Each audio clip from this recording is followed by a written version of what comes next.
Këshilli Bashkiak i Divjakës është thirrur në një mbledhje të jashtëzakonshme për të diskutuar draftin e dërguar nga Kuvendi për projekt reformën administrative territoriale.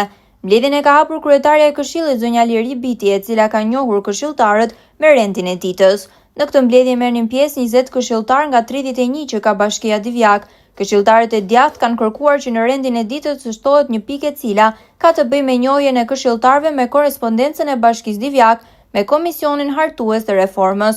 Kjo kërkesë është miratuar me 20 vota pro, asnjë kundra dhe asnjë abstenim. Në këtë mbledhje u vendos nga këshilltarët me unanimitet që ngritja e komisionit që do të realizojë dëgjesat në kuadër të reformës të ketë 7 anëtar, 4 nga Bashkia dhe 3 këshilltar nga ky këshill.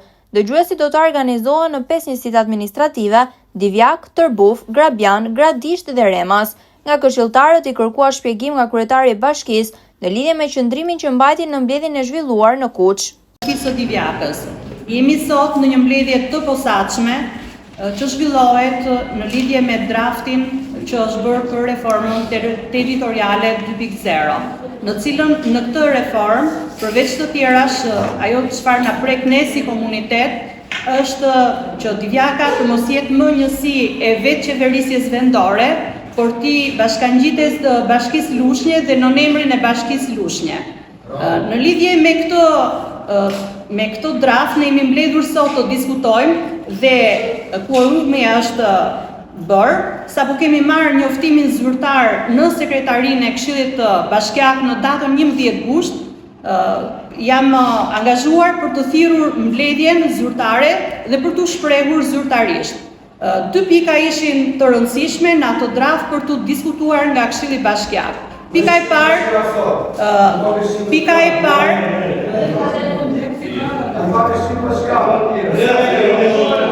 të kemi një ndryshim në pikën 6 të rendit ditës, përveç shprehjes mendimit të këshilltarëve për kuptim po apo jo, ne duhet shprehim dhe mendimin se çfarë propozojmë ne si bashki të mbajmë si territor, jo vetëm po apo jo. Pra ne duhet të shprehim edhe çfarë Divjaka si mendojnë që duhet të kenë si territor.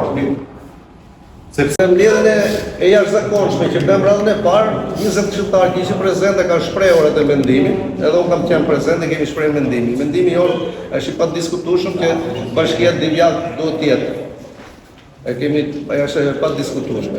Edhe atë ditë kemi diskutuar që edhe njoftimi për mbledhjen e posaçme që do bëhet mbas vitit draftit, të merreshin masat të ishin pjesëmarrës gjithë këshilltarët për ta shprehur atë mendim. Shohim sot të njëjta gjë, prapë 20 këshilltarë vinë. Nuk e dim çfarë qëndrimi kanë këta këshilltarë të tjerë, çfarë problemi kanë. Nuk është mirë kjo që një pjesë e këshilltarëve mos vinë këtu dhe mos ta shprehin, veç në një rast të jashtëzakonshëm, në një smuras ose me pushime jashtë shtetit, se pushime brenda vendit apo ishte edhe ne prem natën ka marrë dhe unë me lash pushime konkrete, se erdhe për këtë mbledhje edhe kisha shprehur mendimin dhe po e shpreh prapë mendimin sot. Ne mendimi im personalisht si këshilltar nuk është i padiskutueshëm që Bashkia Divjak duhet të jetë e padiskutueshme, s'ka asnjë lidhje të shkrihet vetë me Bashkinë e Lushjes. E kam thënë edhe radhën e parë.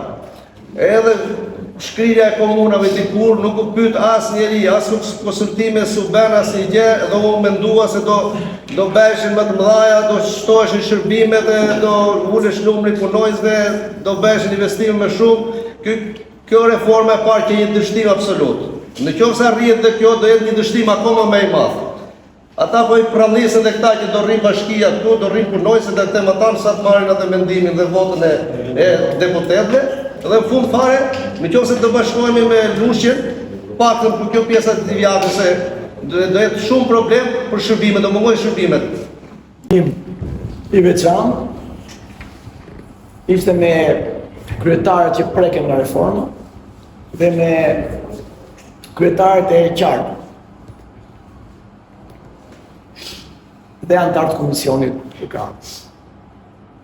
Ishte një takim i mbyllur, ku diskutuam gjatë e gjëra si grupim politik, që më quaj një hap madh përpara, që u diskutuam lirshëm, shprehem secili mendimet e tij të hapura. Të gjitha lajmet në media nuk janë të vërteta. Kryeministri i vendit e la të lirë të hapur bisedën, se cili të shprej mendimin e tij pastër, do t'ju ndëgjoj një nga një të gjithë. Por disa kryetarë, pak të nxituar, të emocionuar, janë ndërprisnin fjalën sikur se ka ndodhur edhe këtu tek ne, dhe u detyruan në një moment që ndodhi ajo që ndodhi, çka keni dëgjuar ndaj. Por nuk ka qenë, nuk dua të mbroj njëri këtu, po flas pas të këtij çfarë ka ndodhur, secili ka momentet e vet. Pra edhe në takim, unë nuk kam detyrim të shprehem për të tjerët, po kam detyrim të u shpreh për veten time. Qëndrimi im ka qenë që ditën e parë i pastër, nuk kam mësuar në asnjë element nga ajo çka kam deklaruar, edhe në këtë takim e mbrojta fort idenë bashkia duhet të qëndrojë me disa argumente të shumta, të cilat do mundohem t'i radhis edhe tek raporti, por tash 3 elementë fund fare.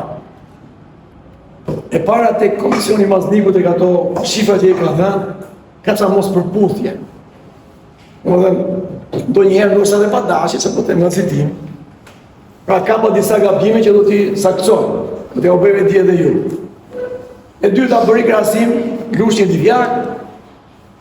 Pra e parë krahasimi ishte shumë i ngushtë, mendimin tim. Krahasimi do të ishte i gjithë. Shpreha faktin që në mbledhjen, sepse ndoshta komisioni në atë citat atje, në atë që ka thënë që ka pasur korrespondencë me bashkinë, ndoshta referohet faktit që ne bëm një mbledhje qartë me komisionin, ku unë isha i pranishëm. Po nuk isha vetëm unë, kishte edhe popull, kishte edhe të tjerë.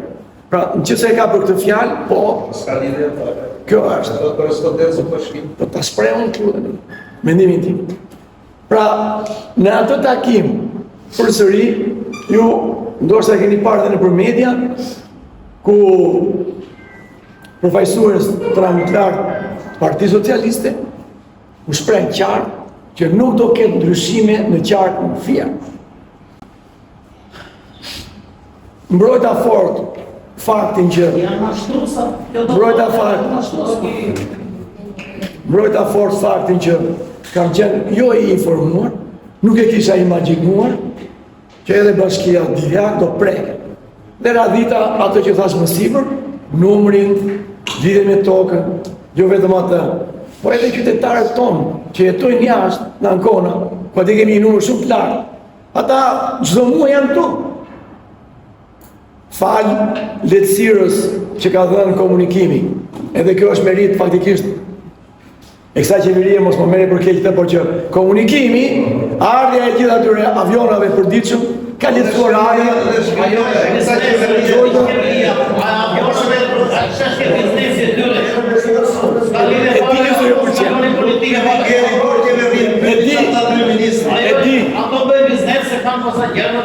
Unë jam i detyruar të shpjegoj çfarë kam thënë. Kjo është më e rëndësishme. Gjithashtu kam thënë që çfarë do përfitoj qytetari, unë tash atje fshatari im i bashkisë time nga ky bashkim. Dhe nuk mora përgjigje. Një gjë është që urbanistika e thash më sipër, urbanistika është një element shumë i rëndësishëm. Do largohet. Po ju them një gjë, madha sot numërova vetëm lejet, jo lejet e ndërtimit që kemi dhënë, por lejet të thjeshta, riparim shtëpie. Vetëm lejet riparim shtëpie kishin 150 të dhëna. Pa llogaritur lejet ndërtimore që kalojnë proces me projekte të tjera, që edhe ato ardit për afërsisht sa duhet të jenë. Edhe 120 tjera. Po bëhet fjalë për 270 leje ndërtimi që mendoni sikur të vini në rrugë tani radhë për të pritur. Do presin atje dhe shërbimet e kështu hapur. Ky është një element shumë i rëndësishëm me mendon. Dhe ka e ngrita. Ngrita dhe argumentin tjetër, po ta shikojmë Bashkinë Divjak 2030. Me gjithë mendimet e qeverisë private, me opozitë, po dhe gjithë neve që jetojmë këtu, dëshirën e madhe për ta zhvilluar në mënyrë ekologjike këtë vend të jashtëzakonshëm që vete kemi ruajtur, vete kemi mbrojtur dhe vetë e mirëmbajmë akoma. Këshilli i Bashkisë së Divjakës miratoi kështu në këtë mbledhje të jashtëzakonshme strukturën që do të kryejë dëgjesa 2 mujore publike për reformën territoriale që në përfundim do t'i dërgohen kuvendit. Reforma parashikon që Bashkia Divjak të bashkohet nën Bashkinë Lushnjë.